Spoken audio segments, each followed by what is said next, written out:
Today, IMAP. It's not just an email protocol, it's also the hosts of today's ChillPoint.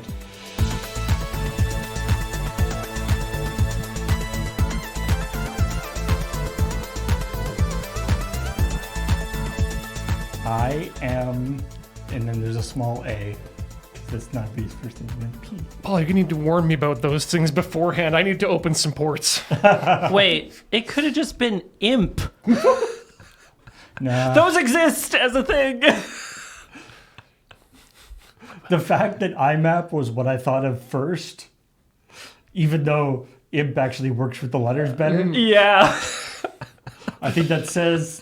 This is all about the host of this particular episode of ChillPoint. You're more team order, I'm more team chaos here, right. I guess. All right. Hey, everybody. Welcome to ChillPoint, show where we talk about the week's video game news and also the episode of Checkpoint that went up yesterday.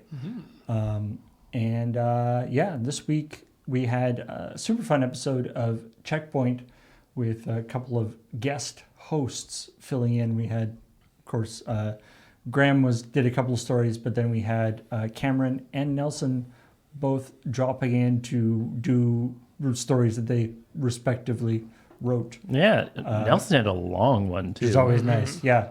Well, it's nice, when people write, sometimes, people will write a story that, shall we say, has some personal connection. Yeah. It has their voice. Like a couple weeks ago when Cameron wrote that story about the AI generated Quake gameplay thing. Yeah. And it's like nobody could really deliver that story the same way that Cameron could. It's a personal appeal.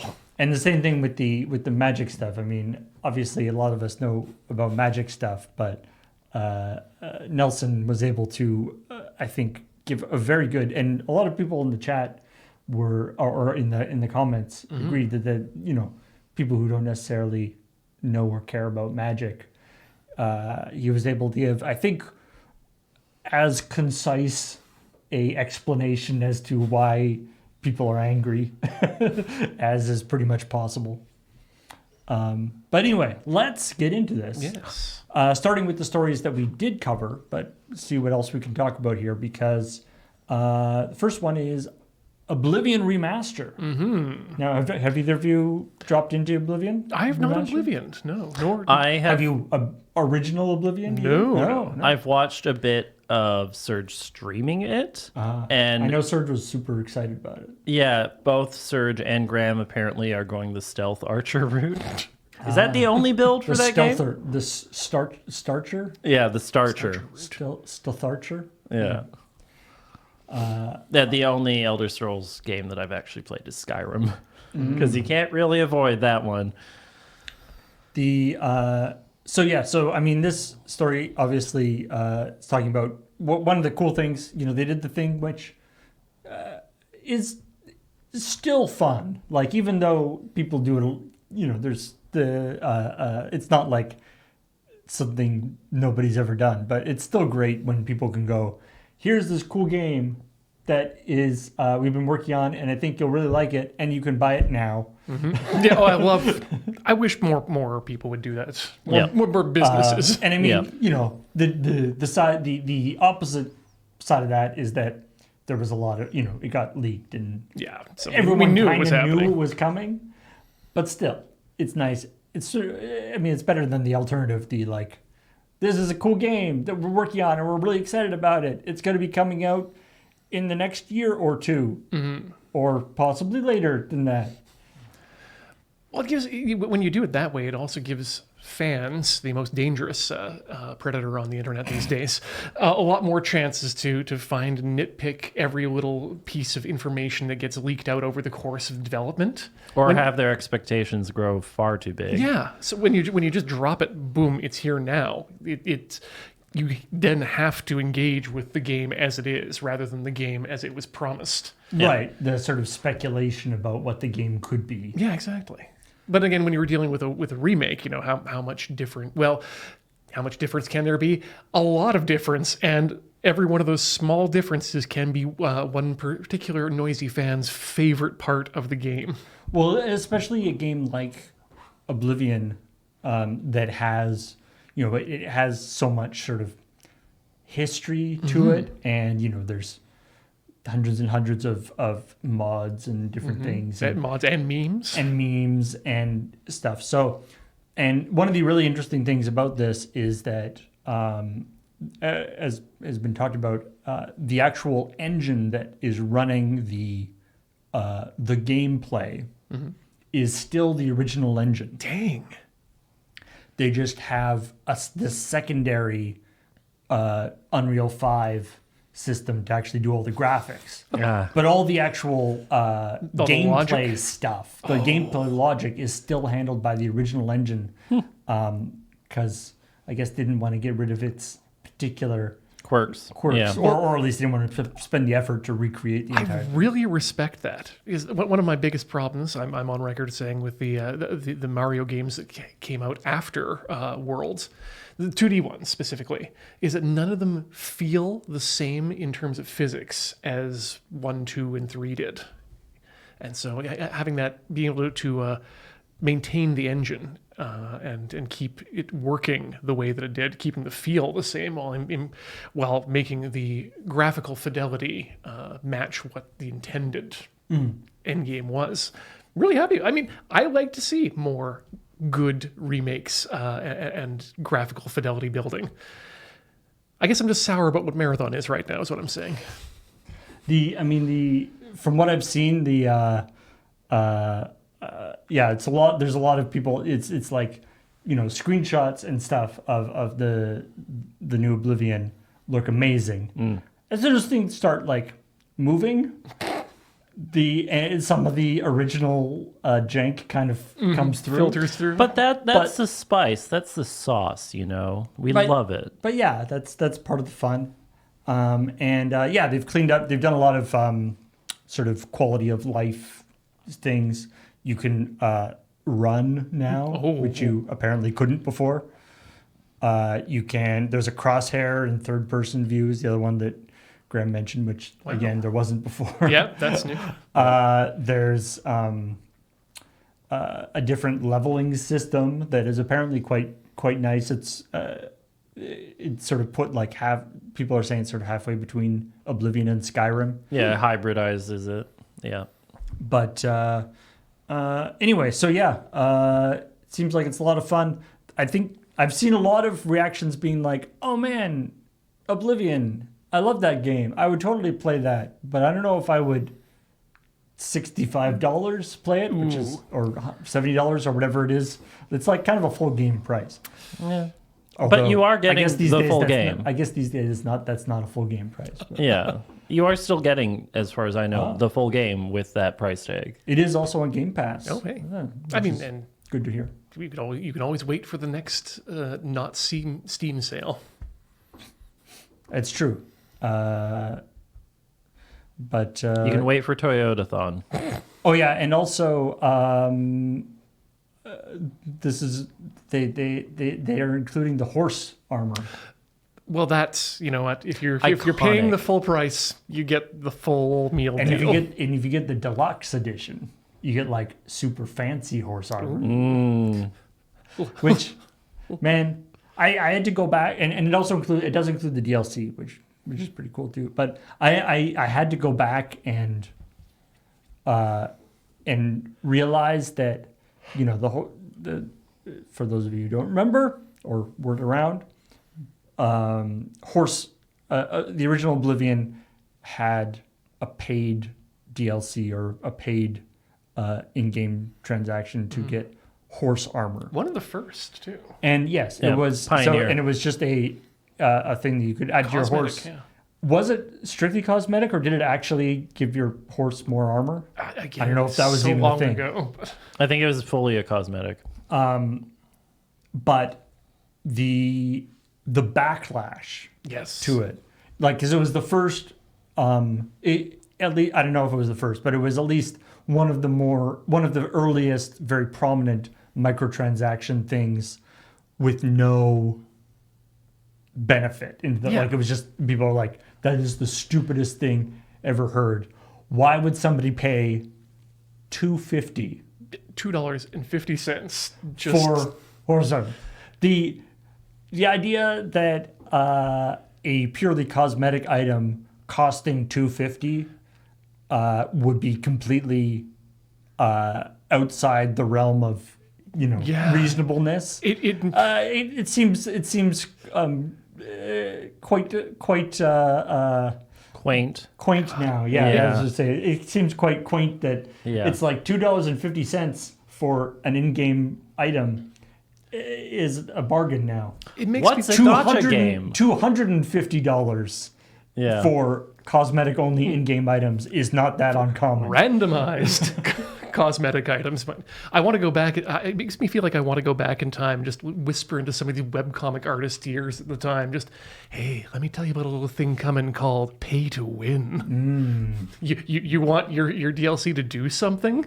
Oh, monkey's claw. Yeah. We were so young and innocent back then. When did this game come out? Oblivion? Yeah. 2006 was it? Feels right. Yeah. I was 16 at the time. Anyway. The words horse armor just absolutely conjure to mind a very particular penny arcade strip. Yeah. Yeah. So let's move on to Nelson's story here about the Magic the Gatherings through the Omen Paths thing, and I won't go into the all the explanation that Nelson does. He covered it really well. We have a separate video for that. But this idea, and like you said, Typed Up Concede, which I believe is recording like right now, they'll probably be talking about it as well. But the central thesis or the central idea with this is this idea that they're taking the Universes Beyond stuff, which was already pretty controversial among the enfranchised The core Magic players. Yeah. And then they're sort of taking it, and everyone was all sort of, people are kind of grumbly about Universes Beyond anyway, but then to sort of take it and then be like, so we're going to do, Universes Beyond, but then we're not even going to do it sort of properly.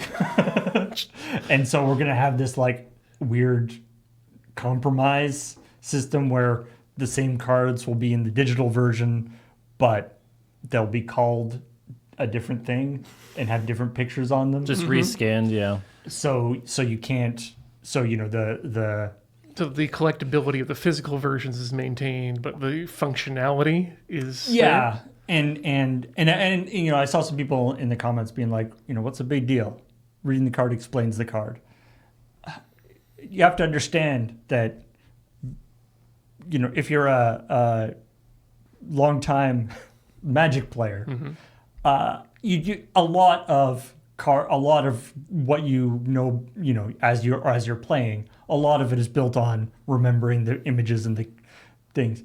And so the idea that it's like it doesn't matter what the card looks like, you'll just read it each time, it's not that useful. And also so it means that like that knowledge of the paper now won't necessarily cross over there. Now, to be fair, that Rubicon was already crossed with the alchemy sets that they have, right. which are already a arena-specific thing. So, in some ways, there's an aspect of like, this isn't as bad as other bad things that Wizards of the Coast has done, which I guess is true, but also isn't really that much of an argument. I mean, honestly, this sounds great to me because it puts everyone in the same pool as I was in. The reactions of people to me reading the cards to understand what the cards did because I didn't have the time to memorize all of them is what made me leave Magic in the first place. Yep. Yeah, the tracking I would like to say I like to do with Magic. It's like poker. If instead of 52 cards in poker, you had 30,000 cards, and each one do different things. 30,000 cards. All of them have the text to poker on them. The text rules to poker, but each one is a different set of rules. Yeah. So yeah, it's it'll be interesting to see how it pans out. I will say a not quite a new information on this story, but a related story or related information. One of the Nelson was talking about the Universes Beyond sets, the Avatar: The Last Airbender and Final Fantasy, which are sets that are going to be on Magic, on Arena and Magic Online. Yeah. The Final Fantasy set, which is coming out in a couple weeks, is already the best-selling Magic set of all time I'm not through surprised. pre-orders. Better selling than the previous best-selling set of all time, which was the Lord of the Rings set. So So yeah, there's an aspect of it, if it's like, people are angry about the Universes Beyond stuff, say it doesn't fit and whatever, but then, it's hard to ignore those numbers from WotC's perspective. all these dollar signs are telling me that we know what we're doing. Yeah. So anyway, Hobbits and anime shit. yeah. Now, what if they were together in one set? We just mix them all. Just mix them all up. We have the we go to the Rivendell and have the Fellowship, and the Fellowship is Jace and Super Mario. It's pretty simple. They take Appa to Mount Doom, fly the whole way. Exactly. And then, they have whatever, Link and somebody from Warhammer 40K. And Secret Tunnel Band can jam out with, I guess, Tom Bombadil. There we go. Yeah. And Cloud's there. Anyway. Let's continue on to Might and Magic Fates, which this is definitely. I mean, it's interesting. I think the announcement and the sort of stuff about this story is a good bellwether for how the concept of sort of NFTs and things, because Ubisoft was super gung-ho on NFTs. They started up their own NFT system called, it was like Crystal or Gem? Yeah, something like that. Something glimmery. I forget what the name of it was. We got a lot of traction out of that because they were selling Counter-Strike. Not Counter-Strike. One of the other shooty man's games. Yeah. Call of Duty. Yes. Call of Duty. They were selling wolf enhanced pants. That was the name. It was like a set of gear. There was like the wolf enhanced gun, the wolf enhanced vest, and the wolf enhanced pants. But they were like NFT. So there was like you could get an NFT version of it. And then Cosmetic DLC. yeah, there were cosmetic things. And then Ubisoft had like a whole marketplace where they were going to be like selling them and stuff. And then like obviously nobody cared because NFTs are stupid. And so they were like trying to push it. And then, people went back like 6 weeks later or whatever. And, it's like, how many transactions have happened? And it was like, a dozen transactions totaling like 10 cents. Pretty much, That yeah. happened or something. Quartz, that's it. I was like crystal something quartz. Yeah. Moon crystal power makeup. And so as far as I know, Quartz got completely shut down. And despite Ubisoft was doing a lot of like, well, people just don't understand how great NFTs are. Yep. If they would just try it. Heard that one. I think that got completely shut down. But anyway, so this is a new thing. This Might and Magic Fates, which is and this story was definitely one of those like roller coaster, because it's Might and Magic does have a lot of fans out there, A long and so people history. are like, Might and Magic game. Ooh. And they're like, trade, card game. Okay, maybe. And then you start getting into the interesting thing, right, is that now at this point in history, the word NFTs is not mentioned anywhere. Mm-hmm. The closest they get is so they say, you will have your unique set, and then it's based on Web3 technology, right? And They're peeling it back one layer. yeah, for those who don't, so Web3 is a thing that NFT people came up with. Yeah. To try to, there was this whole, Web 2.0 was a very specific Yep. and distinct thing that made sense that web developers came up as a thing to show certain new technologies being in development. Web3 was something that a bunch of crypto bros decided to call things to try to make it look cool. Made up to make money. Specific. Hey, Web 2.0 made a lot of money. We should do a Web 3.0. Yeah, and make a lot of money. It'll be the web, but with NFTs. It's like, what part of the web needs NFTs? All of it, apparently. Anyway, so if you ever see Web3, they mean crypto. Yeah. Well, I guess not. Technically, I think it could not be other things other than NFT, other blockchain technologies. Other blockchain technologies are available. It's still bad. We should also say Web 3 different from W3C, which is the good one. Yes. So yeah, so the fact that they're as coy about it as they are, I think, is a good sign. Yep. But still, it isn't great. Especially so they all have this whole thing where it's like, we're gonna you'll have your collection, and then you can trade your collection and stuff. Okay. Because and it's gonna be a unique thing. You can trade it using this independent Web3 marketplace, but trading your cards won't give you any advantage, and you don't need to buy you don't need to buy stuff to be the best.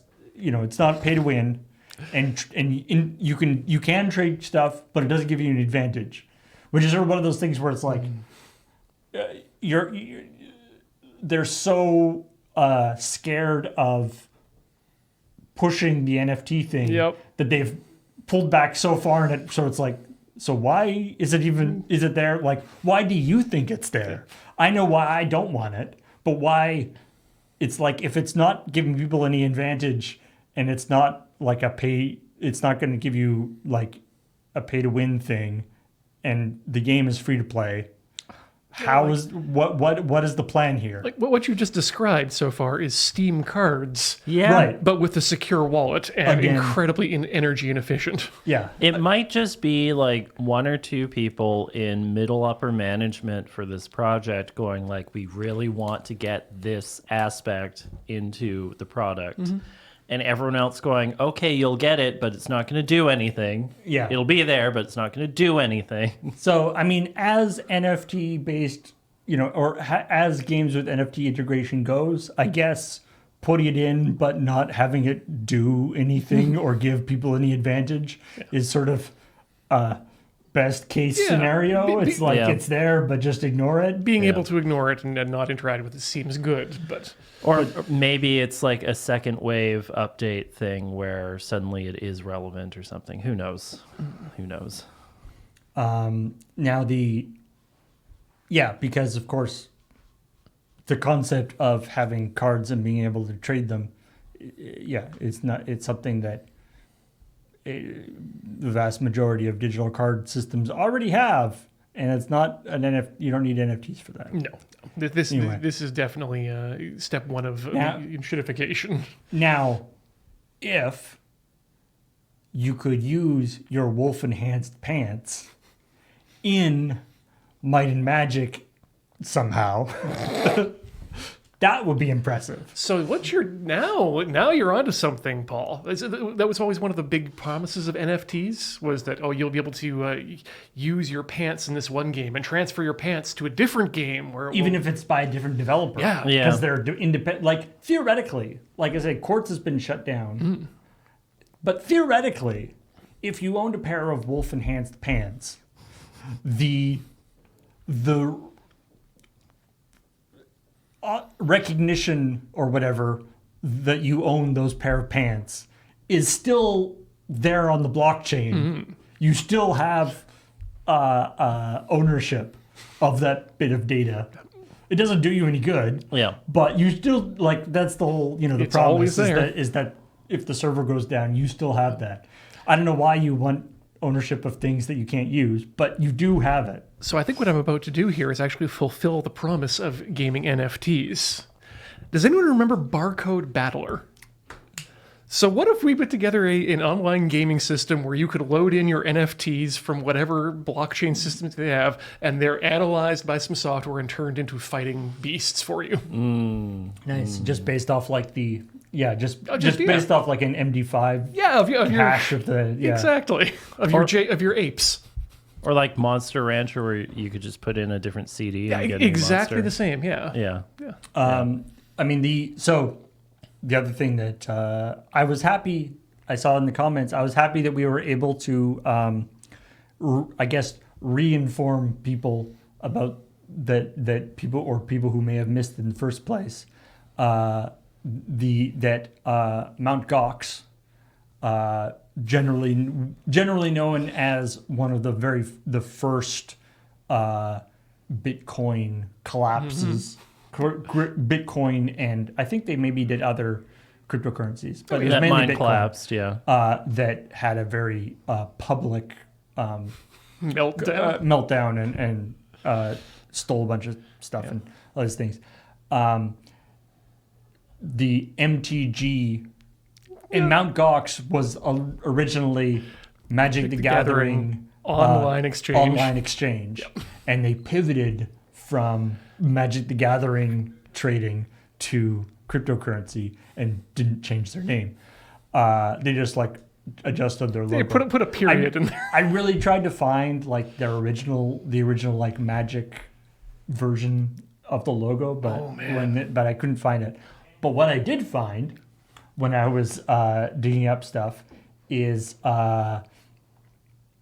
MTGOX Mount Gox NFT.com, which they are, and I'm pretty sure this is not the actual people behind the original Mount Gox, but it is a place that is doing Mount Gox commemorative NFTs. And basically, it's you have to submit the information about your Mount Gox account, and so it's an NFT that's actually like tied to your account ID from Mount Gox. Okay, that's that's kind of fun. So it's like, sure, it's literally, I got scammed by Mount Gox and all I got was this lousy NFT. If I am literally shanghaied at some point into the metaverse, I would go check out that that site. Anyway, so yeah, bringing everything back to full circle. And then Cameron talked about the Minecraft movie. Yeah.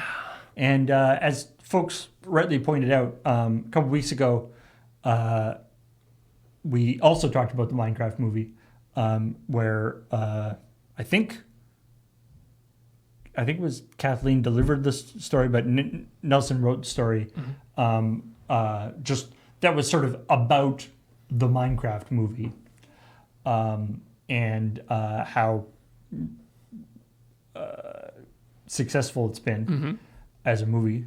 I believe it is now by far the highest grossing video game movie of all time. Yes. I keep hearing that. Like every next one seems to get more and more money. Yeah, I mean, surpassing the Mario Brothers movie.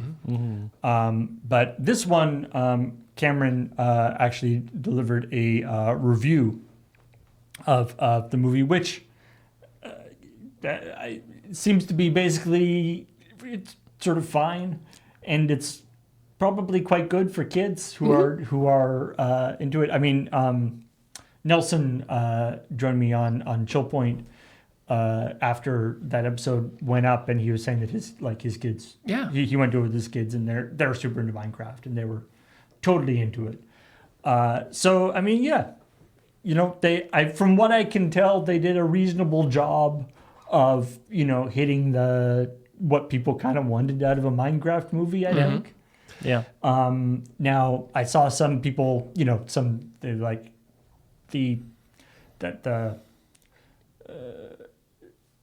Minecraft is about a lot about sort of exploration and this kind of stuff and in the movie it was like we have to do this quest and accomplish these like 3 goals to win Minecraft, which is not really what Minecraft is about, but in the context of a movie, you have to do some stuff. They did add a single player campaign after much humming and hawing about it. It's the game. The game has been around for a very long time at this point. Yeah, like 5 years. I mean, the great thing about Minecraft movie, though, in terms of considering how successful it is, presumably they're going to be doing sequels. Well, that's why they've got the A at the front of it. Right. So it'd be another Minecraft movie. But it's not like they're going to like run out of source material.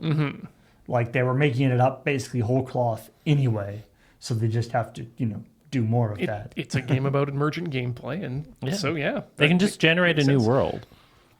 Yeah. Just go and play some Minecraft for a while and write down what happens. Yeah. It's absolutely not for me. I don't think it's a good movie. I don't think a box office return that's through the roof means that it means that a movie is good. I also don't think that it means that the movie shouldn't exist. It's a kids movie for fans of Minecraft who are kids and adults. And Cameron was saying before we shot this, there's a certain tendency to get a little bit whatever old man yells at clouds about this kind of stuff. But it's like the kids video game movies when we were kids were like The Wizard. Yep. Which was not a good movie. And Super Mario Brothers. The other Super Mario Brothers. Which, well, it turns out was actually a good movie. Was not the movie we wanted at the time.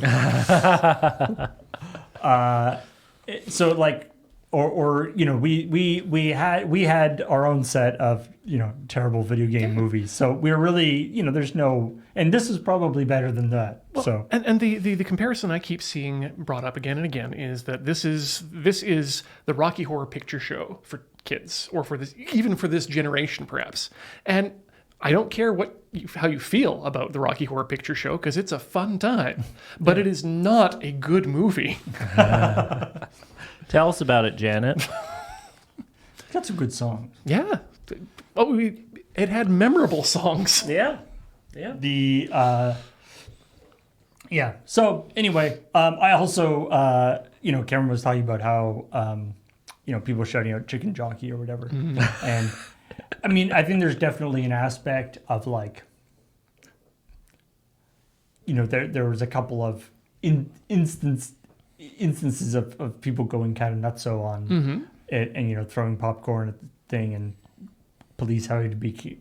And so I feel like, there's a bit of a self-perpetuating, kids see that you're supposed to go crazy. Chicken jockey. You're supposed to yell chicken jockey. You're supposed to do stuff. And so they do it because they sort of saw other people do it. Yeah. And it becomes like a meme to do it as opposed to it's sort of being something that people are organically doing. But that's also how that's how these things organically happen. Is you get one person doing it, you get more people doing it, it becomes a big thing. Yeah, I've heard also this Minecraft mentioned in the same breath as Wicked recently too, because there was a lot of discourse around whether or not people should be allowed to sing along with songs in these theaters, and it's really forcing a lot of people to reckon with the idea of the movies as what they are, which is a social experience.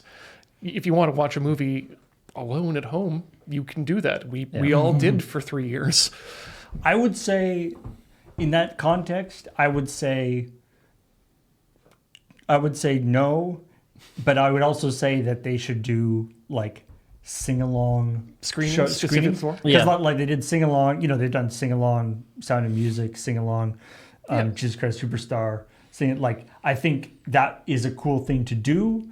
Just singing in a regular screening is kind of a dick move. Yeah. It's a bit much, but also if you want a sedate audience watching the movie, go to a matinee. That's true. Instead of the viewing that will have all the children at it and the teens and the youth. Yeah. If it is a sing-along showing, that is an entirely different matter. Yeah, don't be an old man yelling at children in that theater. But anyway, it's an interesting aspect of the sort of the way the cultural stuff kind of mixes in with the like you're saying, it becomes almost a watching the movie.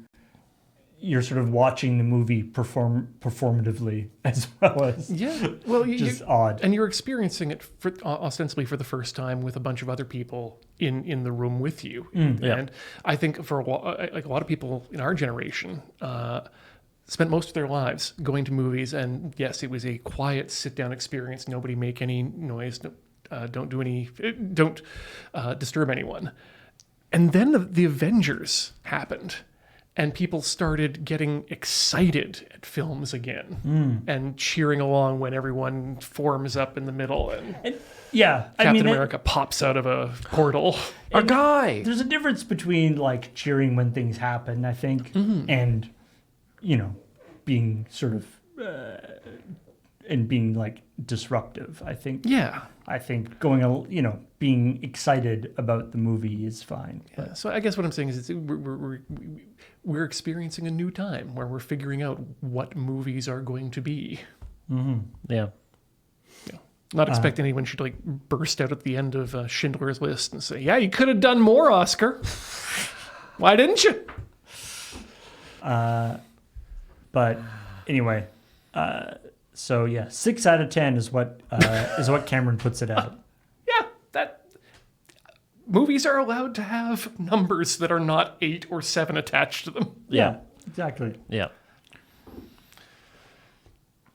And then for the coming up, I wrote the coming up talking about Duolingo adding in chess. Yeah. So you can learn chess while you through the same system as they do for languages and stuff, with a little like sort of daily tests. So what you're saying is that like after 2 years of full streaking, I'll finally get to learn how to castle. Yeah. Well, they say I thought it was interesting. They were talking about adding stuff other than languages. They're saying we want to teach subjects that people can learn for a long time, like language, math, and music. Chess is a game you can play your whole life and continuously improve your skills, which is one of those things where it's like, yes, lifelong learning. That's great. It's also kind of interesting, it's like, we want to teach you things that you can keep learning throughout your life so that you are subscribed to our app throughout your life. Yep. Yeah, and it happens to be something that we are able to have computers play, so we don't have to write the lessons ourselves. Yep. Or have another person in another country sitting on the other end of the chess app, chessing for you. I find it interesting because I've gone through a journey in my language learning over the past few years. Have you Japanese? used Duolingo? Yeah, I started off with Duolingo as a way to start brushing up on my Japanese, and I found that after a year I hadn't actually learned anything new with it. So I thought, okay, where do we go from here? I'm trying another service called Wanikani it focuses mainly on kanji. And it's like a Japanese specific as opposed to any language. Yeah. And what I'm finding out is that, honestly, the best tools for these sorts of repetitive and planned review systems are actually free. Is it the JASCA? Or there's a particular protocol or document format that is used for flashcards. Anki, that's it. Anki, right? Yes. I've heard of that. Yeah. Yeah, and it's just for anything. Yeah, and so many different people have published their own Anki decks for languages, for coding, for chess, I believe, is probably there as well. And you get anything that could be turned into flashcards. yeah, right? and you get your choice of application that you want to load these things into. So you can be fancy, or you can, get something that does all the work for you, and you pay a subscription for it. But the choices are there. There's a lot of options for you, and you're actually learning things because the system is about that spaced repetition. Yeah, it's really Anki's whole thing is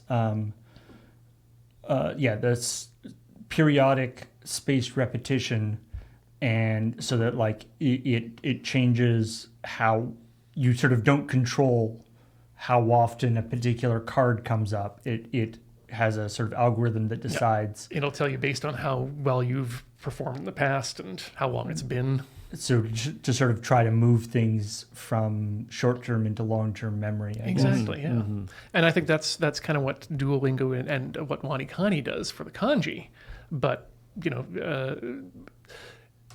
cordoned off from you. Everything's presented to you in nice, easy steps. Now, what if the Duolingo chess thing was like teaching you chess, but like specifically teaching you like how to hustle chess? How to count cards in chess.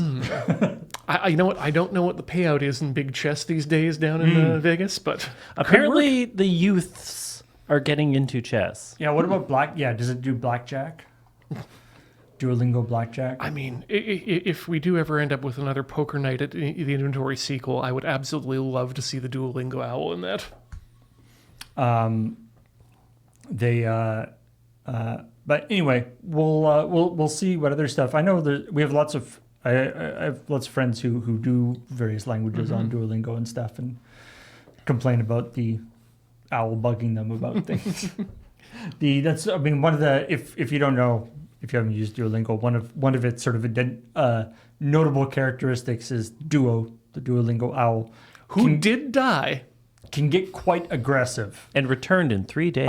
and quite not aggressive, but really kind of tries to hit the guilt stuff. Emotionally manipulates. Yes. Emotionally manipulative, and then with a hint of threat to it too. Yeah. It's odd, and I think it works for the character. I didn't realize he'd come back though. I guess because he needed to die to learn chess. Well, you have to do your dailies in order to revive him. Yeah. And you did your dailies, right, Ian? Every day. Okay, so you did revive him. Let's jump on to some stories that we didn't cover in episode of Checkpoint. So many. And speaking of the whatever algorithmic artificial intelligence of Duo, this is an interesting story where some people were used the Ace Attorney game, the first Ace Attorney game, and they were trying to test various sort of the current crop of AI large learning model systems to see how well, because the premise is that it requires playing the Ace Attorney game. It requires you have to be able to understand what's going on, find inconsistencies, do all this stuff. They did not do well. Of course not. Have any of them played the first Ace Attorney game? They have. There are some very interesting choices in terms of logic to the puzzles. Yeah. DeepSeek was it? So OpenAI 01, Gemini 2.5, Claude 3.7, Sonnet, and Llama 4 Maverick. None of them got all the way through. Llama 4 Maverick couldn't finish the first case. The other ones got Claude Sonnet made it to the second one, but bombed out there. OpenAI and Google's AI got to episode 4, but neither of them could win that. I propose that possibly, like they got to interview a developer or talk to one of the people behind the original Ace Attorney games. Yeah. He was saying, how should I put this? I never thought the game I worked so desperately on for 25 years ago would come to be used this way. And overseas at that. This is happening in America. And of course, it was developed in Japan. He's saying, that said, I find it very interesting the AI models get stumped on the first episode. Takayumi and Mikami were very particular. Those are the developers. Were very particular about the difficulty of episode 1. It was supposed to be very simple for a human. Maybe this kind of deductive power is the strength of humans. Saying, they were very particular about balancing the level of difficulty for the first episode because it was a style of game that hadn't really been done before, and so it was sort of a tutorial, or people wouldn't necessarily know how you were supposed to interact with it. Yeah, you had to teach the players how to play this type of game. But the other thing that I was thinking is that depending on how they sort of prompted the AI, right? Like if the AI, like I wonder if part of the problem is if they told the AI, or if the AI thought that it was acting sort of as a lawyer, it might be very confused also because, of course, in the Ace Attorney games, what you do in those games has absolutely no relationship with the rule of law anywhere. No. Or how an attorney would actually act during a court session. So maybe that confused the AI. Yeah. Being like, well, clearly I'm not supposed to do anything that's a lie, but I'm not supposed to say anything now. I shall use the standard system. Why would I ever interrogate a bird? This makes logically no sense. Yeah. But anyway, so yeah, it'd be interesting. I bet LLMs could do a lot better on Professor Layton games, because like most of the puzzles in Professor Layton games are sort of variations of kind of known puzzle styles. True. But this is also the same sort of technology that doesn't know how many R's there are in the word strawberry. That's true. And when you're looking for precision in a puzzle system, that may be where the issue is. Yeah, it would very quickly get possibly wrong answers. Anyway, but it's interesting to see games being used as a test case for these systems. Yeah, and there's a lot, making fun of this, but this idea of there are definitely some things that are kind of important points. Like one of the things that that a lot of these LLM AI training or systems tend to be bad at, and this is something I've experienced myself, is one, in this case, like contradicting something, or finding a falsehood, because they're the corpus of data that they're being trained on. There isn't necessarily any guarantee that the data they have is true. Right.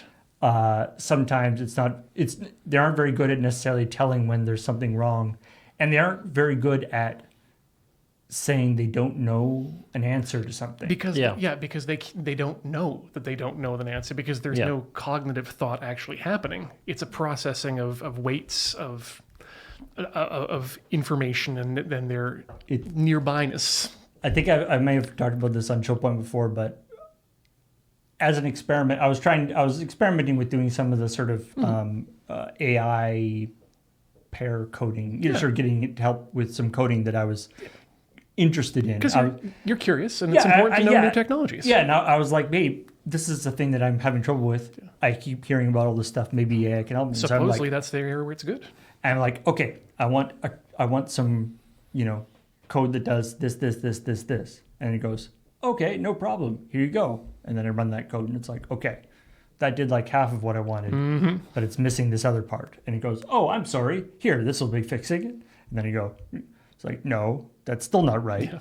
And then he goes, oh, I'm sorry. Here, this will fix it. And then it's like, okay, now you've fixed that part, but the first part is now wrong. Yes. It's like working with an extremely like passive aggressive employee that is just that like, you know, constantly sort of being like, I fixed it. Here you go. Yep.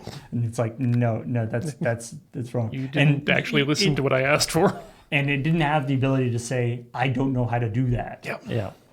And it's very frustrating. Yeah. The anecdote I like to always bring up whenever we talk about AI, especially when we're dealing with games like this that are very text heavy and require an understanding and a parsing of the text to look for inconsistencies and find where the lie is there was a paper written about a guy, not about a guy, but a paper written on the performance of these LLMs in terms of summarizing, specifically around the summarization feature, because that's something that a lot of people like to tout as That and it tends to be something that's sort of put forward quite quite often. Yeah, but the problem is that he found what the AI was doing was shortening, not summarizing.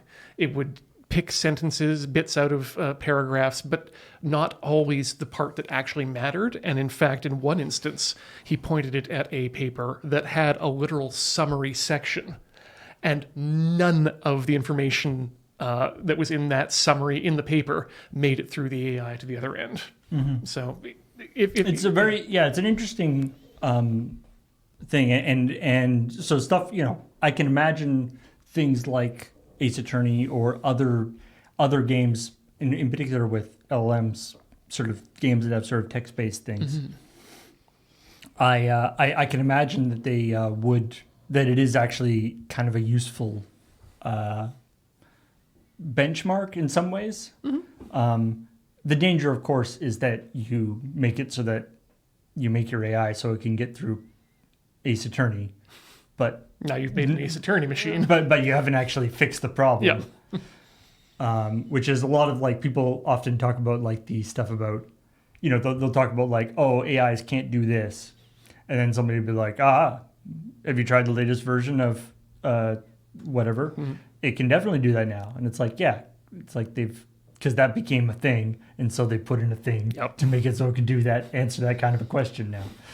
That's still not solving the problem. Nope. Anyway. Lots of issues there.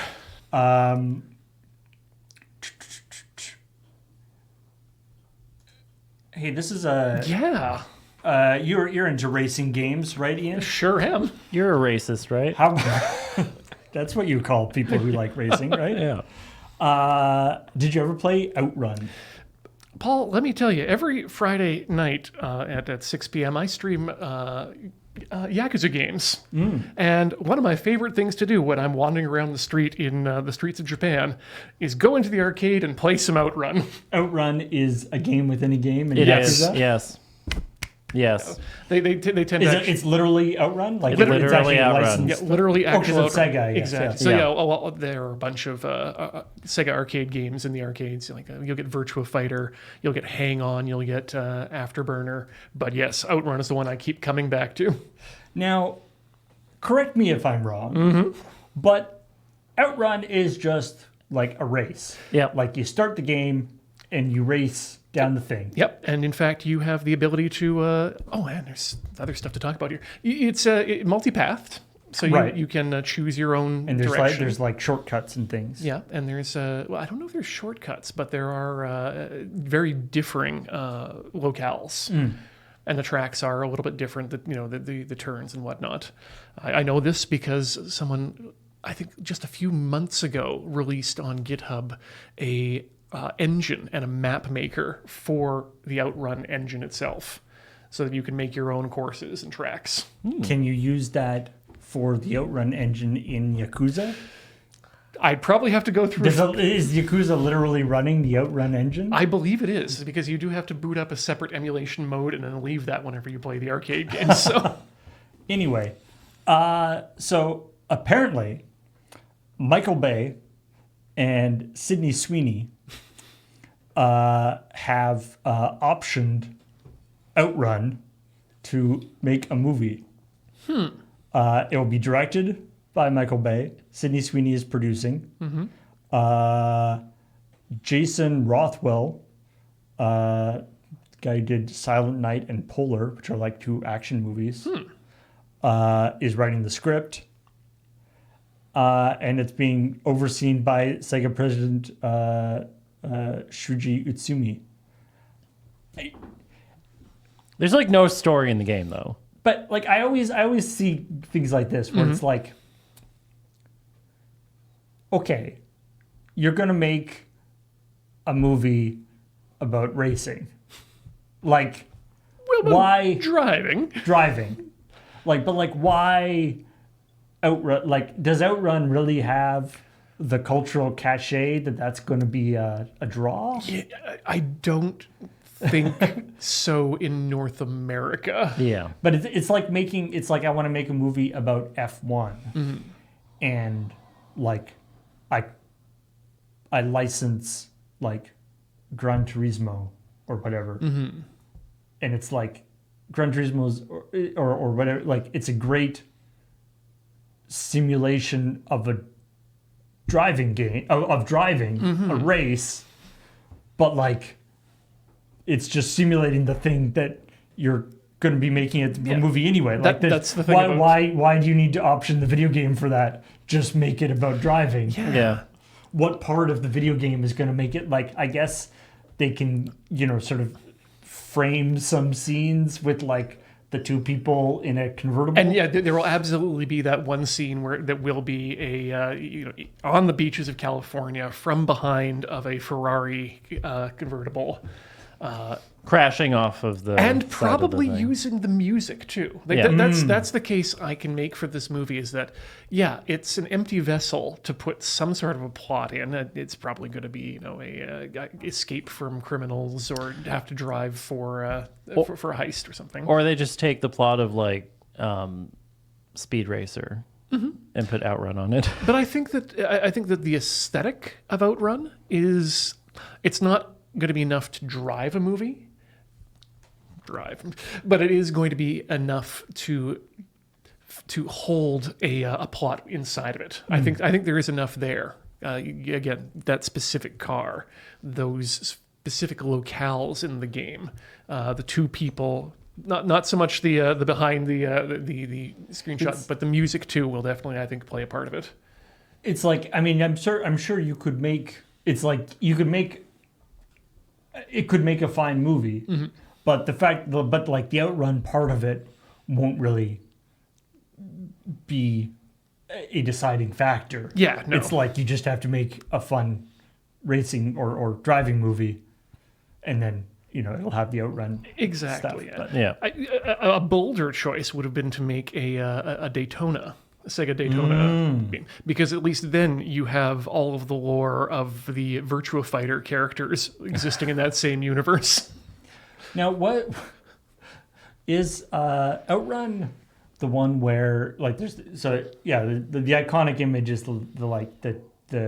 the 2 people in the convertible driving down thing. Is that the one where if you crash, the car flips Yep. and your 2 people run along beside it and then hop back in? No, they don't hop back in. They do fall out and rub their heads before they get back in. But What? There's one of those ones where it is like people in the car, and then if you crash, the car like spins and the people like jump out and like run along the side Damn. and then jump back in. okay, I need to find out which one that is because that sounds great. Yeah. Maybe people in chat will know what I'm talking about. But yeah, it's an odd choice. I would have expected. Well, no, you can't make you can make Space Harrier game. You can't make the fighter game because then that's just Top Gun. Yeah. Again. I mean, that's the funny Afterburner, thing. that's it. You do. That's the funny thing is because there often are video games that were created. Were created, if not licensed video games, but were created because they made they made those kind of games because Top Gun was popular. Exactly. Yeah. And so it sort of is going there and then coming back and Yeah. My suggestion to add some spice to this video game movie, make it a lesbian couple. Yeah. Yeah. There's got to be like some Outrun. I don't know who the characters are in Outrun. Boy and girl. Is it always? There's no variance. It's just boy and girl. Well, now we need there's got to be like a ROM hack or something that just has the set like, girl and girl. Pretty sure the map editor has a full sprite editor as well. So There you go. Ooh. Oh no, I can see the opening shot of the movie right now, and it literally is just the man dialing the main character dialing in the song on the radio. The radio, yeah. Yeah, that song. Magical sound shower. Hey, let's talk about Roblox pricing. Because that's a non-controversial topic. Wow. So, Roblox is rolling out automated regional pricing for developers. Because, of course, Roblox is It's a global. It's a marketplace, right? So when you make whatever you're making in Roblox, you can sell it. You're selling it for Robux,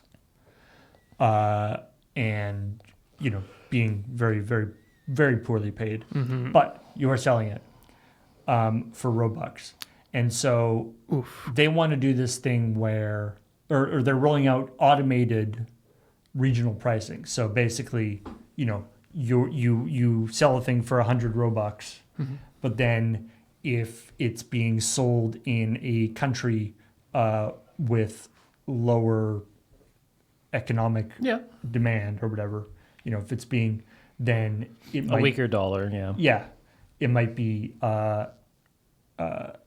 being sold. It'll be sold for less. 33 Robux or No, the other or one. yeah. So it'll be sold for like 50 Robux Yes. or 75 Robux or something, with the idea being, and this is something that is fairly, there's lots of things about, you turn on your VPN and pretend that you're in, Turkey. Yeah, and you can get, And then you can get YouTube cheaper Red for whatever, yeah. $10. It's absolutely something that Apple does with the App Store as well. So the interesting thing about this for me anyway is one, this replaces what I believe was the older system where you could sort of manually set these values. This replaces that with a completely automated system, and it is not customizable. Yep. So you can turn it off and on, but if you have it on, Roblox decides how much to discount your thing, Which is, in which region. again, also fairly similar to the way Apple does it in the App Store. It's Interesting. It's again, I think, one of these issues of platforms acting like platforms again and saying, no, you're not here to make... You making money is a side effect of the existence of our platform. You are here to provide content that we will sell to people to take our cut. So the aspect of this that I find very interesting, though, is that, of course, everything you buy on Roblox is done in Robux. Yep. And you buy Robux With real with currency. money. It's like $5 for 100 Robux or something. But, of course, that number is also different in different locations, in different regions. So it's like, one thing wouldn't that sort of cover the, like, if you make your thing 100 Robux, but somebody in Turkey can buy 100 Robux for $3 instead of $5, doesn't that sort of cover the difference in price, like the difference in economic availability? And also, but then of course, it's sort of on Roblox rather than on the developer. Yeah, like this. What you're describing to me now, in the world of governments and banks, sounds extremely illegal. Actually, like to be able to control both sides of the currency transaction. Like you can absolutely say yes. Well, we'll just shave off on this side when they're exchanging for Robux, and we'll shave a bit off this side because we control what it's worth, or what the discounts will be for different markets. Yeah. Whew. Yeah,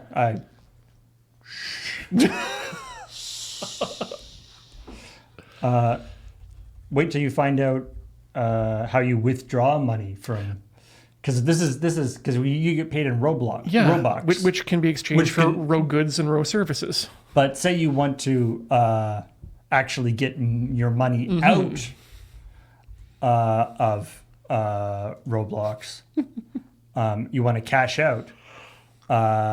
The exchange for cashing out is so bad. I forget what it's something. It's because it's like $100 will get you however like 10,000 Robux, and it's like 10,000 Robux passing out will get you like $10 or something. Like the exchange, the because they can again they control both sides of the exchange. The little fine print, the monetary value of each Robux is 1/100th of a 20th of a cent type thing. Yeah, the withdrawal for Robux is very, very bad. And of course, I'm assuming you can't just there's no third party mount bucks for this. No, because and there have been, and Roblox has spent a lot of effort suing them. In fact, we did a story a while ago, not too long ago, about Roblox being, hey, they're messing with our very delicately, very precisely tuned economic thing. How dare they cheat people that we wanted to cheat? Yeah. Yep. Yeah. Cool. Sounds like a really up and up company. I mean, this particular thing that Roblox is doing I feel like is probably no worse than anything else Roblox. Like, I don't think this actually makes things worse for developers. In aggregate. Yeah, it's just bad for developers in general. I think this particular change is kind of a wash one way or another. Right. But yeah, don't play Roblox. Don't Roblox. Yeah. Not even once. Play Minecraft instead. Oh my god. Something else, just not Roblox. Pokemon is there's going to be an official Pokemon encyclopedia that are actually going to be it's called Pokecology. Pokecology. Pokecology. There you go. It's going to be released in Japan on the 18th of June. No official Western release has been confirmed yet, but it has been put together by 2 veterinary behavior and ecology PhD graduates from the University of Tokyo. And they basically tried to make a real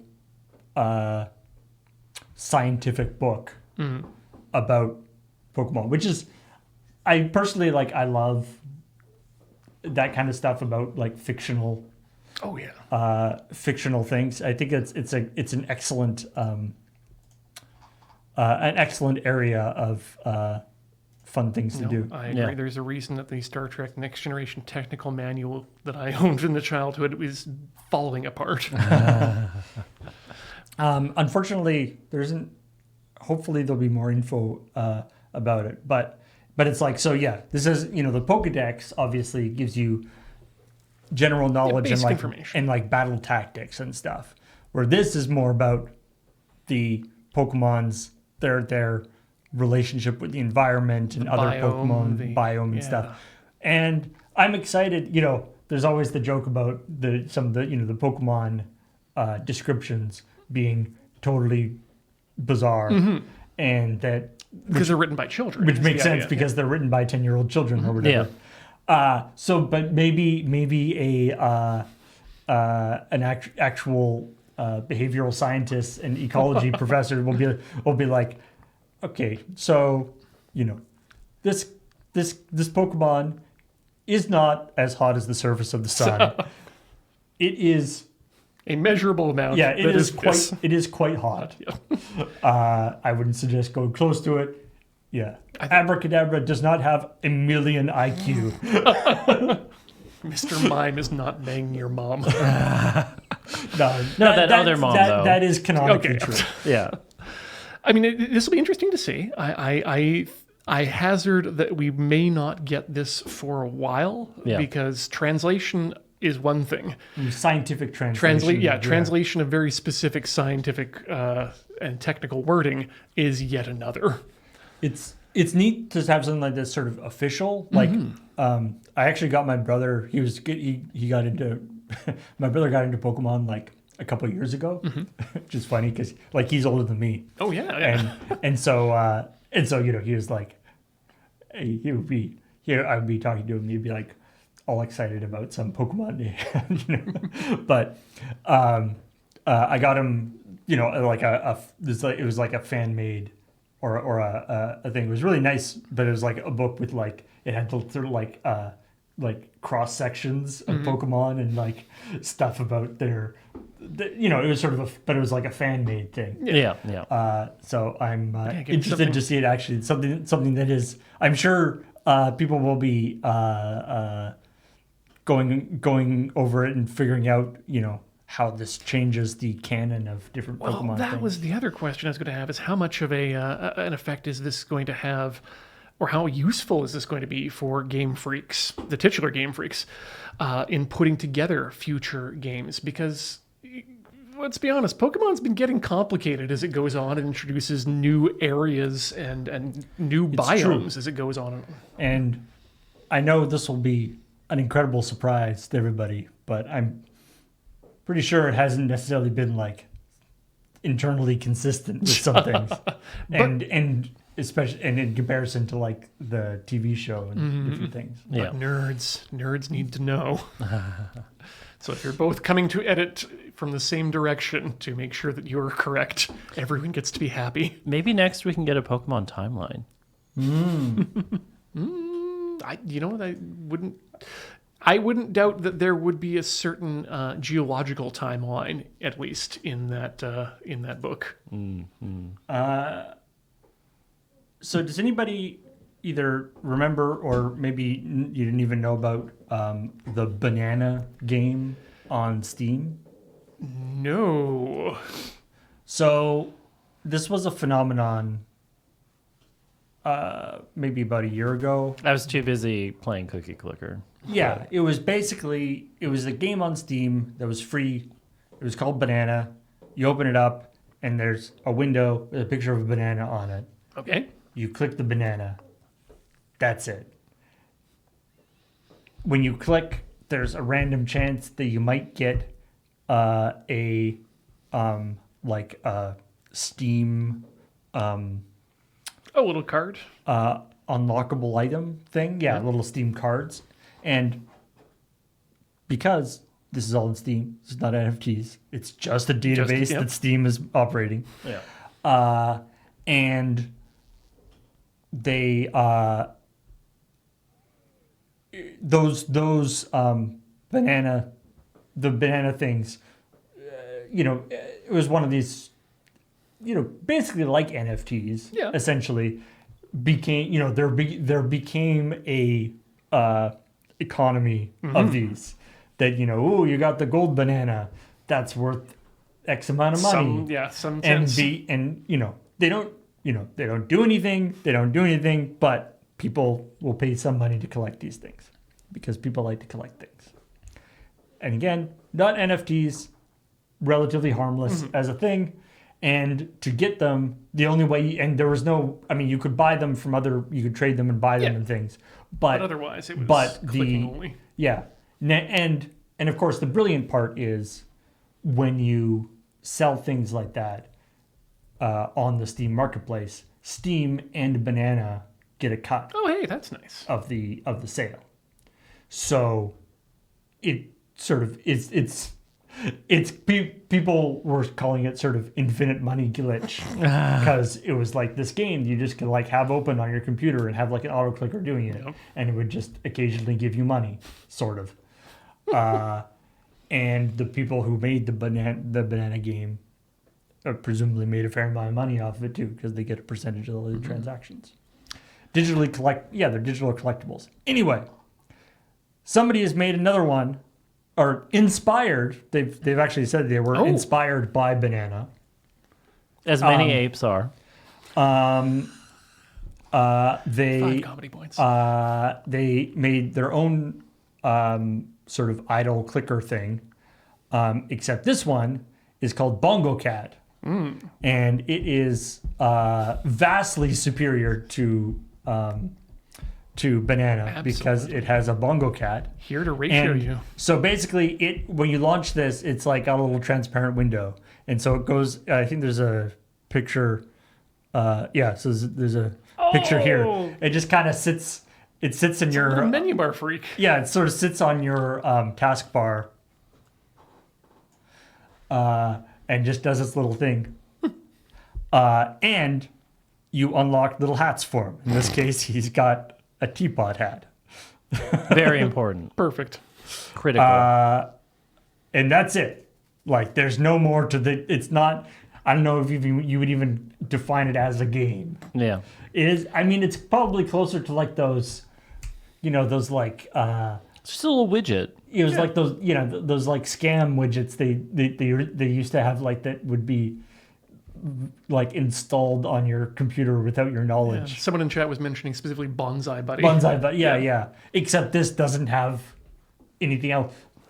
Instead of a thing being there to be like a Trojan or sell your personal information or whatever, again, these guys are making money by, you get these little different hats for your cat, and then in the Steam marketplace, you could sell hats to other people or trade hats, and the developers and Steam get a percentage of those sales. As an old school Mac user, this warms my heart because there's a long tradition of just little eyes or the talking moose or things that you can put on your desktop that just sit around and you interact with very rarely.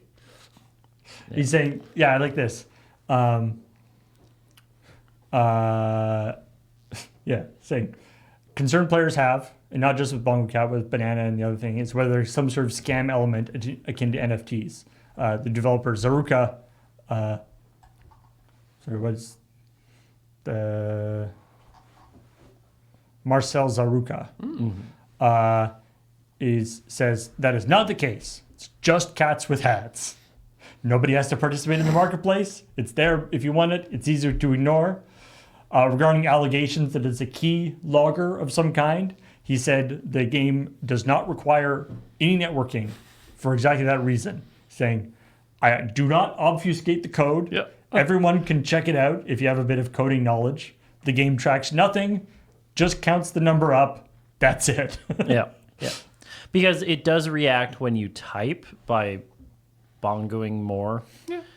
But it doesn't keep track of what you type, I guess. Modern antivirus would flag it in an instant if I would actually log or send keys that you type out. If anyone still has concerns, I'm always open to answer any questions. So it's just like, it's just what it is. It's just a little Bongo Cat thing. But 100% not a scam. Yep. But so it's that thing where it's like, it's not a scam, and it's like, if it's not a scam, then why is he doing it? It's like, it's not a scam, and also there's a clear reason why. It's like there's a clear sort of monetization thing, as silly as it is. You can believe me, yeah. It's not a service because it doesn't need to be a service. Yeah. Although it could be. You pay, and the game is free. So you pay nothing, and you unlock you unlock stuff as it goes on that theoretically could have value. Again, only if other people decide that it has value. But, only seems weird because of the current situation we live in. Yeah. The fact that it requires like all this disclaimer. Yeah. Just be like, not doing this, not doing this, not doing this. It's just a little cat. He thinks you protest too much. It's just a little guy. It's just a little guy. It's just flying toasters. Yeah. There's no deeper meaning.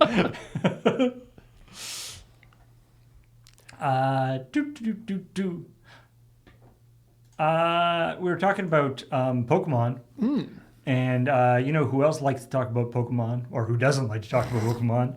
Pal World, the game that is not related to Pokemon in any way, and don't want you to stop talking about Pokemon. So Pal World, you know, they were, so we covered that people were like, this is clearly a rip-off Pokemon, but Nintendo isn't doing anything. That's weird. A couple months later, Nintendo does something. Nintendo's just sitting there in the corner not doing anything. I wonder what's going to happen. And then a little while later, possibly in response to Pal World being bought by Sony, or the developer of Pal World. I don't know, maybe not bought by, maybe just going into having an agreement with, but whatever the case, they got buddy with Sony, and around that same time, Nintendo pulled the trigger and sued them. Now, the interesting part is they did not sue them for copyright. Yes. They sued them for trademark. So they didn't sue them because, you know, they were using things that look a lot like Pikachu and look a lot like Charizard and look a lot like other things. It was patent mechanics. It was, patented mechanics that they were doing. Specifically, the throwing of the Pokeball to grab a thing and pull it back. Because you throw things that look very much like Pokeballs in a way that is very similar to Pokemon. So they have now Pocket Pair, the developer behind Pal World, has fired back with a series of preparatory briefs, basically saying that there is you don't know throwing balls at things and them being sucked up, because there's tons of prior art for that. And so that invalidates your patent. Good luck. So what's interesting here is some of the games that they have cited as prior art for these things. Or I guess it's not necessarily like, so, because it's like prior art, obviously Pokemon has been around for a really long time, but it's prior art to Pal World. To Pal World, and I guess by not suing these other companies, I don't know. I don't know how these things work, but for whatever reason, they say like, hey, these other games are doing this other stuff. We are not lawyers that here at invalidates what Loading you're Ready doing. Run. But the, So some of these games, Ark, Survival Evolved, Final Fantasy 14, Titanfall 2. Yeah. apparently. They also don't just reference individual games, but mods for existing games. There's a 2023 mod for Dark Souls 3 called Pocket Souls, which did like Pokemon stuff in Dark Souls 3. There's a Pokemon themed mod for Ark Survival Evolved. So they're saying that, these, basically they're saying that, no, we didn't copy you guys. Yeah, we were inspired by these other games. Yes. My favorite one, though, they're talking about Titanfall 2, which, if you haven't played it, it's actually a pretty cool game. Yeah. But it's like, doesn't involve throwing Pokeballs One at would things. assume. Yeah. So how are they using that? It's like, well, the kinds of, in some mechanics, for instance, in Titanfall 2, there's a mechanic where the player can catching things, incoming bullets, and throw them back at the enemy. So that's basically a Pokeball. Yeah. And also you can jump up onto enemy mechs. Yeah, in your Titanfall, that was So in Titanfall, so you're like riding things, that you get which is onto, kind that you of like a find, Pokemon. Yeah. So they're saying that the catching bullets and throwing them is basically like the catch and throw loop, like Pokemon, except it's using bullets instead of creatures. That's I just like the way they're like kind of stretching things a lot. But then on the other hand, like what they're not trying to defend. They're not trying to defend like what is in the game, like the Pokemon game necessarily. They're looking at specifically what's in this trademark patent filing. Yes. And so if they can go through this, because patent filings obviously they tend to be written in quite Very generic terms. language. Yeah, because So if they can, say, well, this has, it's the sort of behold a human kind of thing. It's like you can, if they can show something else has all the elements that you said your thing has. like this is why patent law is so strong, is because it is one of those things that's supposedly searched and registered such that this sort of thing doesn't happen. Of course, it always does happen because you can't really patent an idea that well. Yeah. But this is why they're going the patent route, because it is a stronger defense on Nintendo's case. A good analogy would be, if anyone remembers, the Microsoft versus Apple lawsuit way back in the 90s. That was a copyright lawsuit because it was based on a look and feel defense. Right, the famous look and feel lawsuit. And that was just way too soft to be able to be a hard case. Whereas a patent, stamped by the authority, that must be real.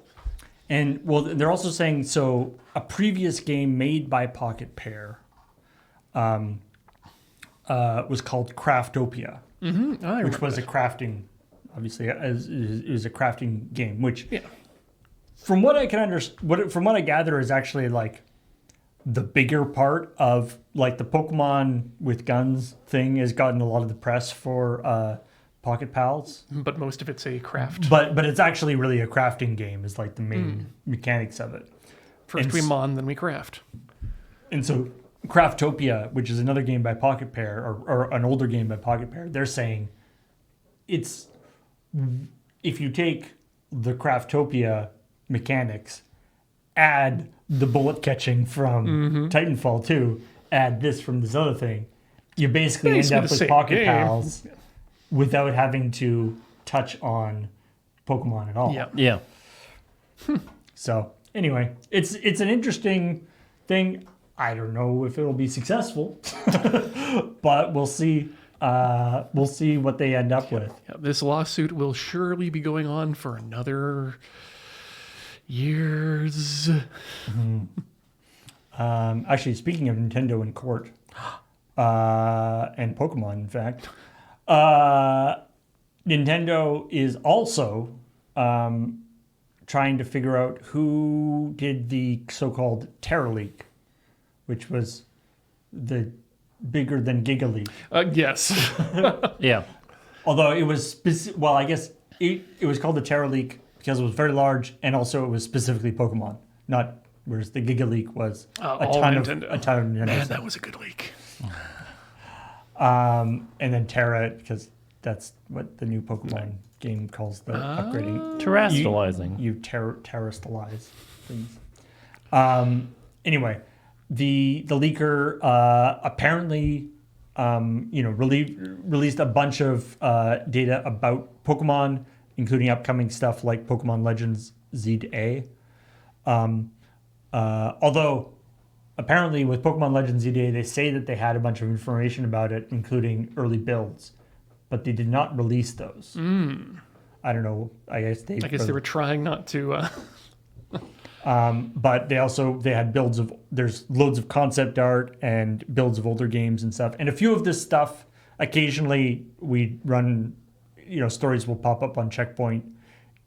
With these giant leaks, often it takes, people will sort of filter through the information, and every once in a while a little nugget of kind of something fun comes out of it. Because there is so much data in these leaks. They include emails, files from desktops. It's just, I'm hoping there's a lot of emails being like, no, that's a stupid Pokemon. It's not that way.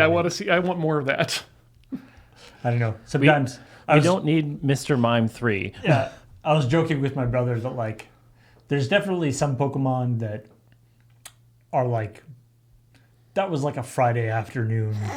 You had to get a couple Pokemon. Yeah. Or it's just like, I imagine that like anybody who goes to work at Game Freaks, like during your orientation, it's like, here's the bathroom, here's all your desk, here's the stuff. And then on the first day, we get everybody to draw a Pokemon, to design a Pokemon. That's how you end up with like, Pokemon that's a literal pile of garbage. Yeah. Look, new employees, we get it. You're enthusiastic. Next to the door by the elevator, there's a box you can put your Pokemon suggestions in. We will take them there. Ice cream and ice cream too. Hey, Muck. you shut up about James Turner's awesome ice cream Pokemon designs. I feel like they'll be able to figure out who's behind this fairly easily. So yeah, they have subpoenaed Discord to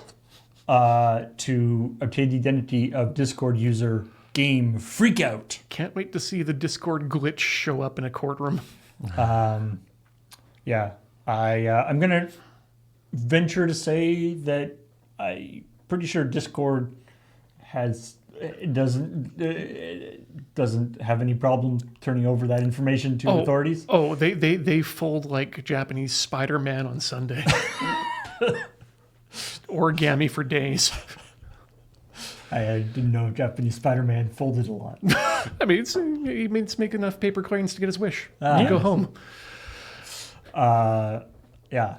If you know anything about people who have posted War Thunder leaks to Discord, it does not go well. Yeah, they want to IPO so bad that they'll absolutely cave to anyone who comes up to them. Yeah. So we shall see.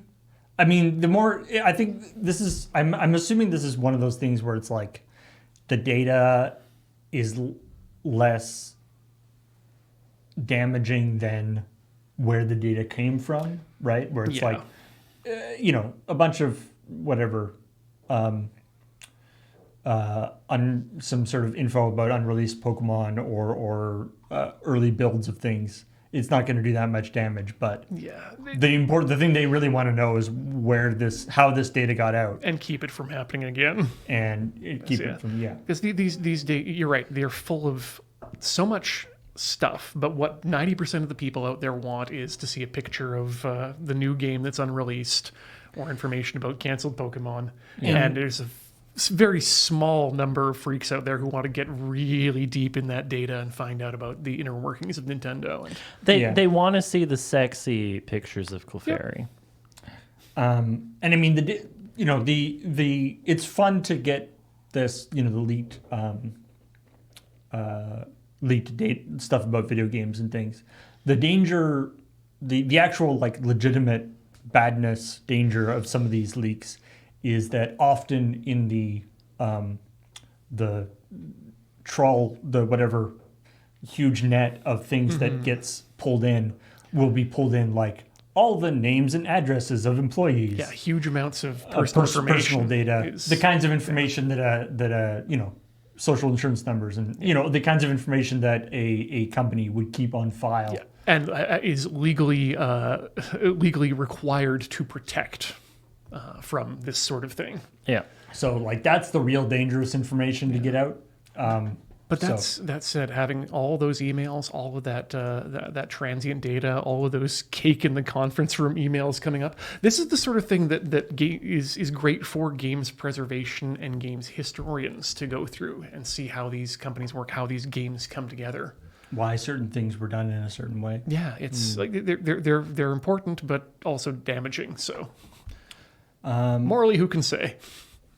Now, Ian, you were mentioning this story about PS5 rental. Yeah. So kicking it old school. Yeah, some people may remember back in the day you could go down to your local video game shop here in Canada and pick up, as I did at the time, a PlayStation 2 to see how good it is. And Yo Video. Yeah, that was the one here in town. Yeah, I can't remember the one of that was in my area in Morinville, but yeah, it was a thing, and generally fairly inexpensive too. Like, of course, you'd have to put down $100 deposit to cover the cost of the console, but it would be like what, $5 to $15 for a week of renting this this console that you might not be able to afford, might not even know if you wanted to use. Well, Japan has a really well-established rental culture. And they also used to rent consoles back in the day. And of course, that petered away as consoles became cheaper and more ubiquitous over time. But software was always something that was very heavily rented because especially of the media price in Japan. You know, here, you buying a CD be $15 if it was a brand new release, right?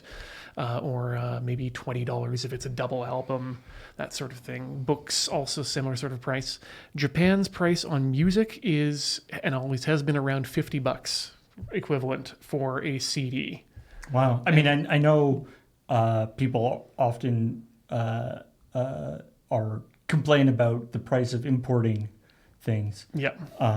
But a lot of that isn't actually the price of importing. That's just literally the price of that's the retail price. Then you also got to pay for the shipping on top of that. Yeah. But so you'd get these large chains of rental stores, movies, music, etc. How does that work from a, like, is there DRM or something? Like, does it work from a perspective of you rent the CD, rip it, and then just give it back? Yep, that's what you do.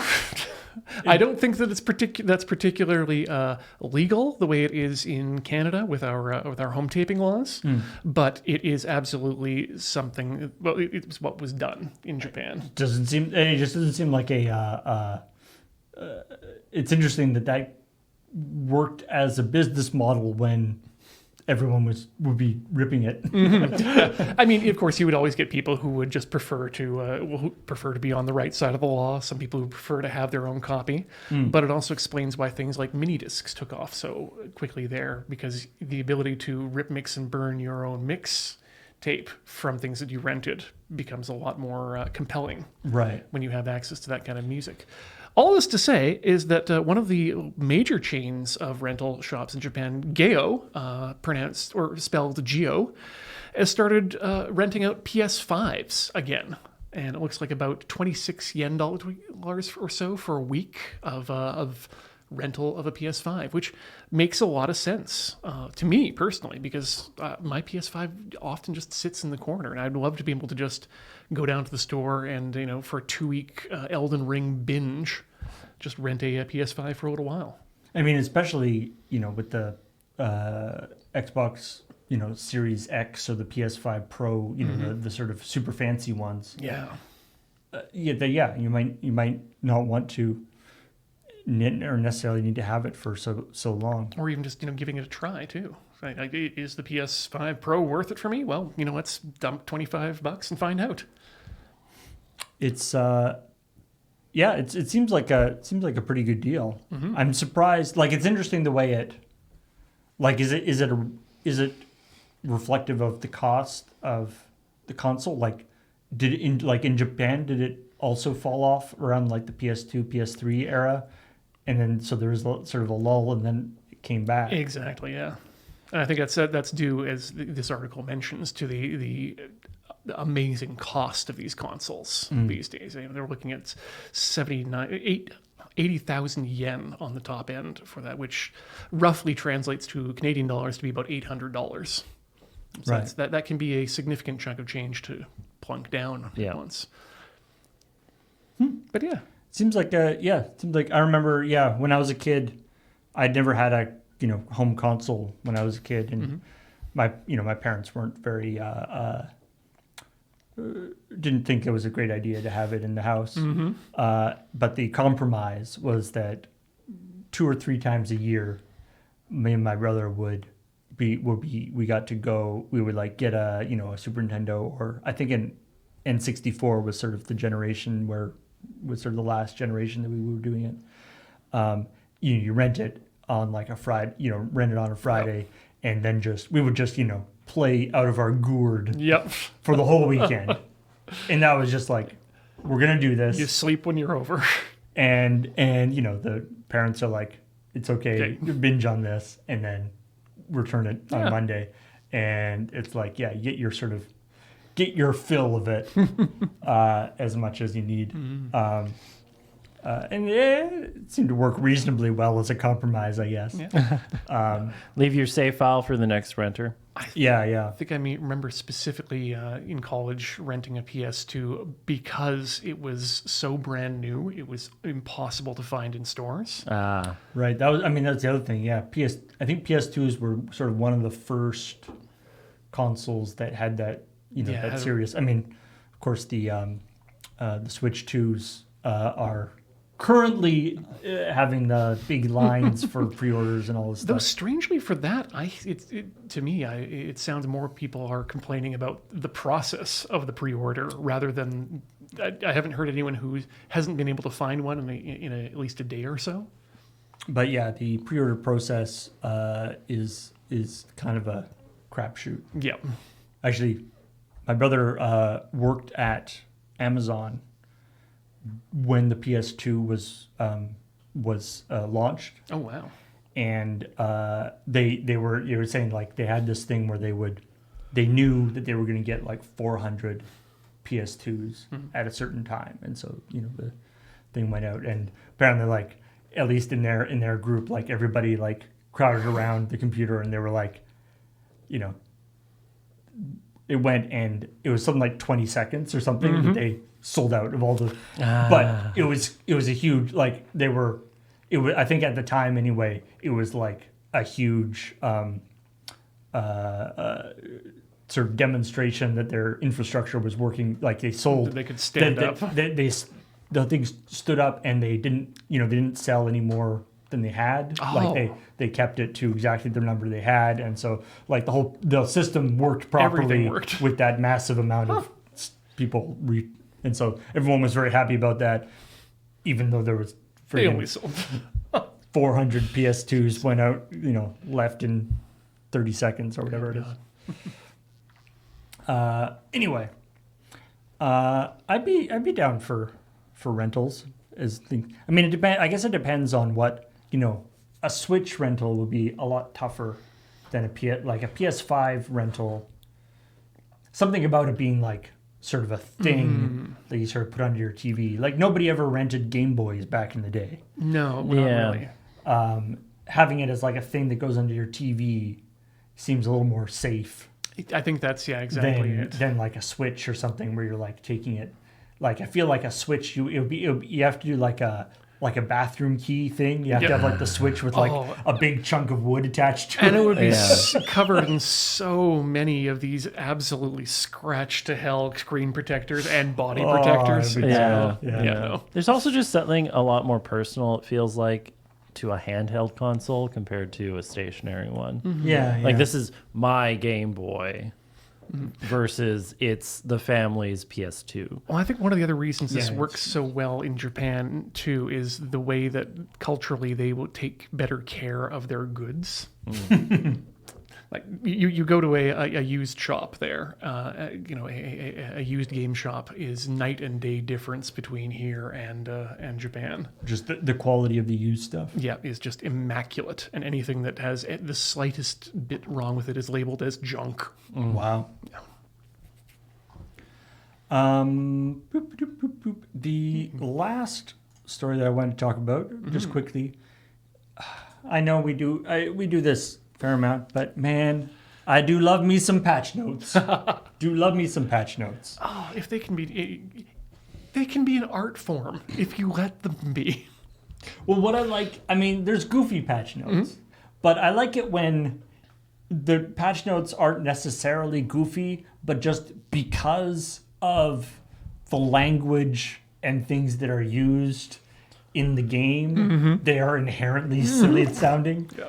Like I remember, I think there's one they did we were in for like Splatoon, and it was like the splasher has now got floofs of 10 degrees more. Hidden cow no longer levitates on death. Yeah, nice. So this is about the Tomb Raider 4 to 6 remaster. So because they did it, they released it in like as a pack.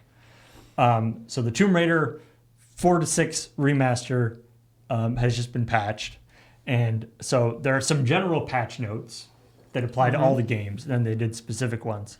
So Do they let the 3 layers kiss? I believe that would cause some sort of temporal paradox. Worth And it. some big sales. Ooh.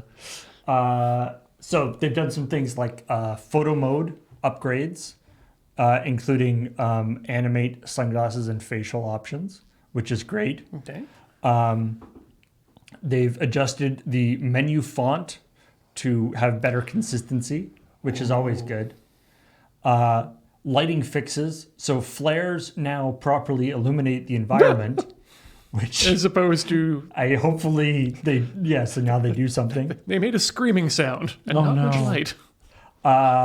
Lara now no longer animates while dead Or unconscious. I call that one. or unconscious, which is probably for the best. Yeah. I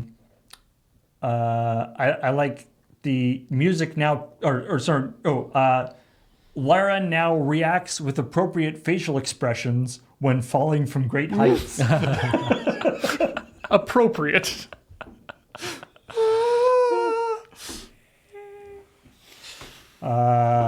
Inventory frame rate. The inventory now runs at smooth 60 frames a second. That's important. We don't know about the rest of the game. But No. The inventory. Yeah. I mean, it's actually, if it's like other games I've seen, the problem might be the other way around. Like sometimes there's because if games are poorly made, sometimes there's a thing with like something like the inventory or whatever that's like a static thing. It'll be like the inventory runs at like 500 frames a second. Yeah. That was we were talking about Big Rigs a few weeks ago Yeah. because they re-released Big Rigs, one of the worst games ever made. And people were like, hey, why does this game that came out 20 years ago totally wreck my, GTX 4060? And they're like, oh, it was like uncapped frame rate running at like 500 frames. Like it was just burning the frame. And they're like, so they released an update to limit it to 30 frames a second. I hope they did it in the sane way and not by the way they did it in Grand Theft Auto by just making the air thicker. And then for the individual games, they've done a few things.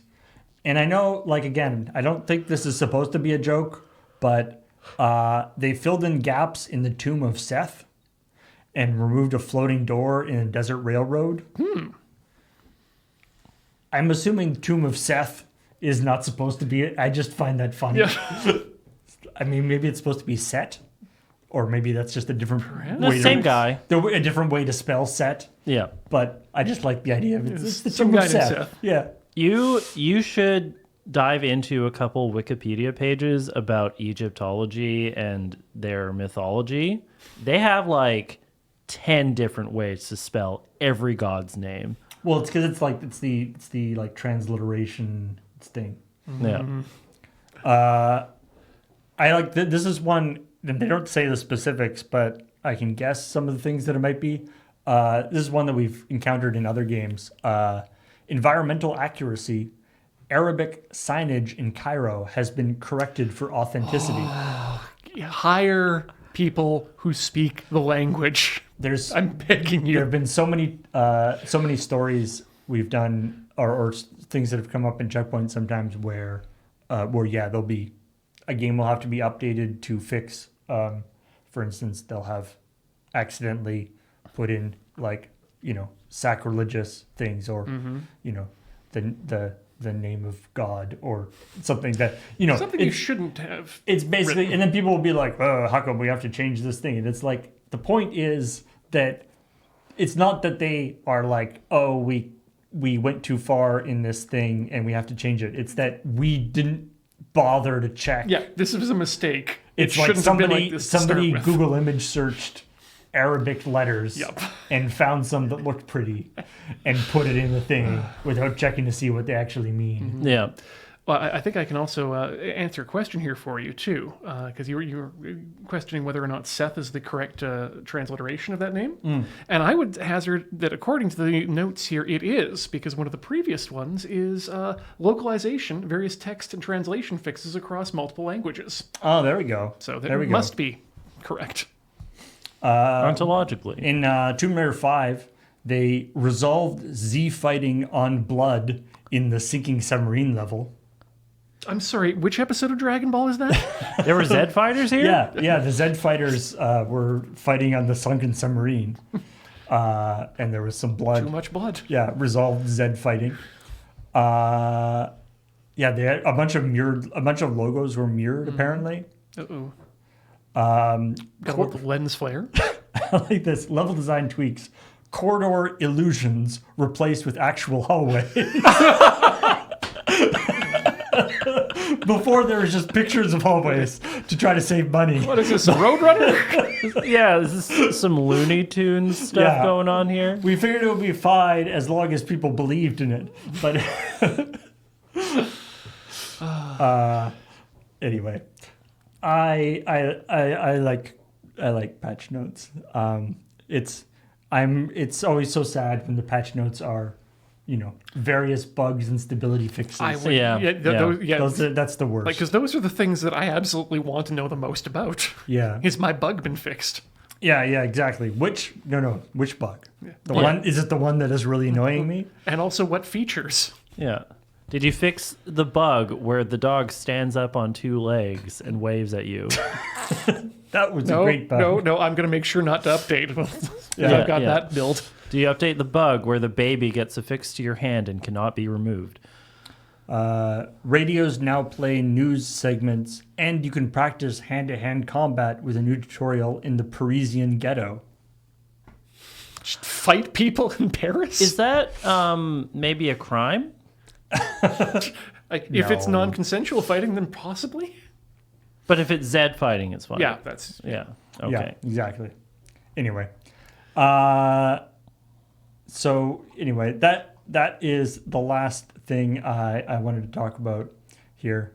Camera and FOV tweaks. Adjusted field of view to better match the original experience, especially with tank controls. Ooh, These are old. This is old.